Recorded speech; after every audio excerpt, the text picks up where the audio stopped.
오늘 본문은 시편 3편입니다. 그러니까 시편 3편은 성경에 보게 되면 그 다윗이 그의 아들 압살롬을 피할 때 지은 시다라고 이렇게 제목이 붙어 있는 것을 좀 볼 수가 있습니다. 이때 그 다윗의 마음의 고통이 얼마나 심했을까 우리가 좀 상상을 할 수가 있습니다. 다른 사람도 아니고 자기 아들한테 쫓기는 처지였는데 정말 그럼에도 불구하고 이런 시를 어떻게 지었을까라는 생각을 제가 좀 해보았습니다. 오늘 본문에서 다윗은 이제 1절에서 나의 대적이 어찌 그리 많은지요 일어나 나를 치는 자가 많으니이다 라고 이렇게 고백하고 있습니다. 그러니까 압살롬뿐 아니고 자기 아들뿐 아니고 또 많은 사람들이죠. 한때 자신의 신하였던 사람들도 이 다윗을 반역하고 이 다윗을 이제 죽이려고 한 겁니다. 그래서 오늘 본문에서 다윗은 나의 대적이 어찌 그리 많은지요 일어나 나를 치는 자가 많으니이다 라고 이렇게 고백을 하는 것을 좀 보게 됩니다. 또한 이제 그것뿐 아니고 이제 많은 사람들이 말하기를 이 다윗에게 이렇게 이야기합니다.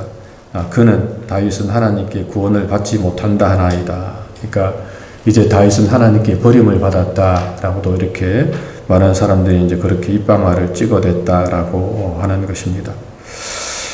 사실 이제 사람에게 버림받는 것까지는 좋은데 사실은 이 하나님이라고 하는 것은 다윗에게 있어서는 최후의 보루라고 이야기할 수가 있습니다. 그런데 그럼에도 불구하고 이 많은 사람들이 이제 다윗은 이제 끝났다.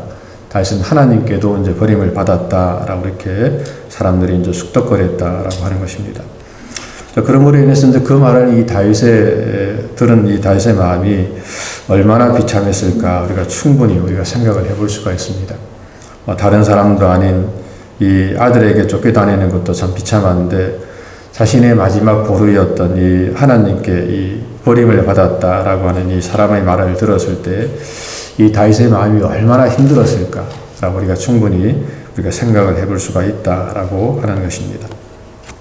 하지만 그럼에도 불구하고 오늘 본문에서 이 다윗은 하나님께 이제 하나님을 바라보는 것을 좀 볼 수 있습니다. 이 다윗이 하나님이 어떤 분인가 오늘 본문에서 이 다윗이 고백을 하고 있습니다. 3절에 보게 되면 여호와여 주는 나의 방패시고 나의 영광이시다라고 이렇게 고백하고 있습니다.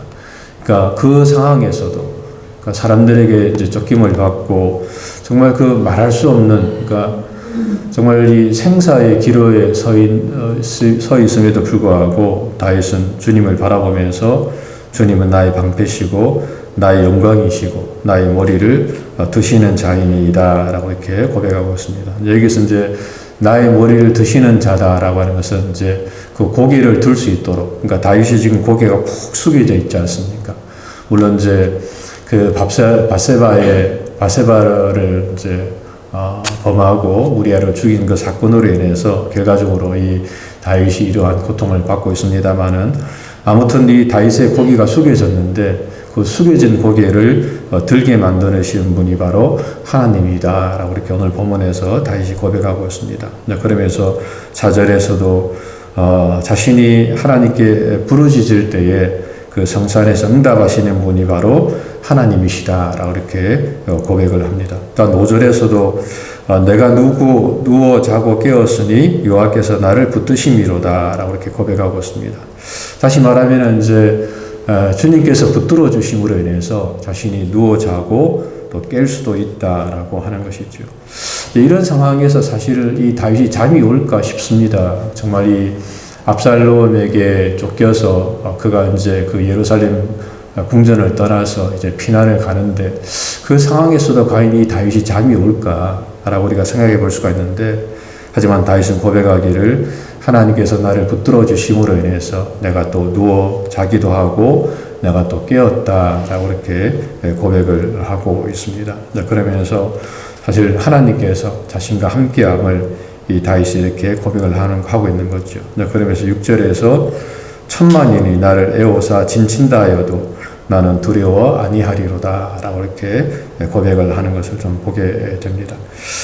참, 이 다윗이라고 하는 인물, 그럼에도 불구하고 자신의 최후의 보루였던 그 하나님, 그러니까 모든 사람들이 다 다윗을 배반하고 돌아섰지만 그럼에도 불구하고 끝까지 다윗은 주님을 바라보면서 이 주님에 대한 이 믿음을 고백하는 것을 우리가 볼 수가 있습니다.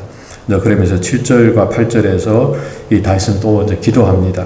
7절에서 이렇게 기도합니다. 여호와여 일어나소서 나의 하나님이여 나를 구원하소서 주께서 나의 모든 원수의 뺨을 치시며 악인의 일을 꺾으셨나이다 라고 고백합니다. 그러면서 구원은 여호와께 있사오니 주의 복을 주의 백성에게 내리소서라고 이렇게 고백하는 것을 좀 볼 수가 있습니다. 이 다윗의 이 시편을 제가 좀 묵상하면서 제가 좀 그런 생각 해보았습니다. 정말 그렇구나. 정말 우리가 어떤 상황에서도 우리가 절대 낙심하거나 또 낙담해서는 안 되는구나. 사실 오늘 이 본문에 우리가 말씀을 좀 묵상하면서 사실 우리들 중에 이 다윗보다도 더 큰 고통을 당한 사람은 사실은 아무도 없습니다. 제가 방금 말씀드렸습니다만은 이 다윗이 자식에게 쫓겨가지고 피난길에 오르게 되고 생사가 정말 목숨이 경각에 달렸는데 우리가 살아가면서 이 다윗처럼 이렇게 큰 어려움을 당한 사람은 아마 우리들 중에 아무도 없을 것입니다. 어떻게 보면 다윗은 이런 상황이 됐다면 대부분의 사람들은 자포자기하면서 자신의 목숨을 끊을 수도 있을 겁니다. 이렇게 사는 게 무슨 의미가 있는가? 자식에게 쫓기고 수많은 사람들에게 배반을 당했는데 이렇게 사는 게 무슨 의미가 있는가라고 생각하면서 사실은 이렇게 스스로 이렇게 목숨을 끊을 수도 있는데 하지만 그럼에도 불구하고 다윗은 그 상황에서도 끝까지 주님을 바라보면서 믿음으로 나아가고 있는 것을 보게 됩니다. 결국에 하나님께서 나의 방패가 되시고 나의 영광이 되시고 나의 머리를 들어주실 것이다. 천만인이 나를 에워싸도 나는 두려워하지 않을 것이다 라고 고백하면서 주님께 도움을 구하는 이 다윗의 모습을 볼 수 있습니다. 그리고 우리가 잘 아는 것처럼 결국 다윗은 다시금 일어서지 않습니까?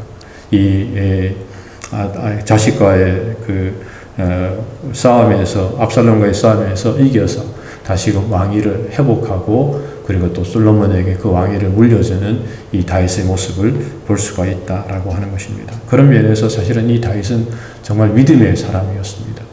제가 이제 우리가 이 말씀 묵상하면서 그러므로 인해서 우리들도 우리가 그 어떠한 상황에 놓인다 할지라도 정말 말할 수 없는 고통과 좌절과 절망 가운데 있다 할지라도 우리가 다시금 주님을 보면서 우리도 다윗처럼 우리가 일어서야 된다라고 하는 것입니다.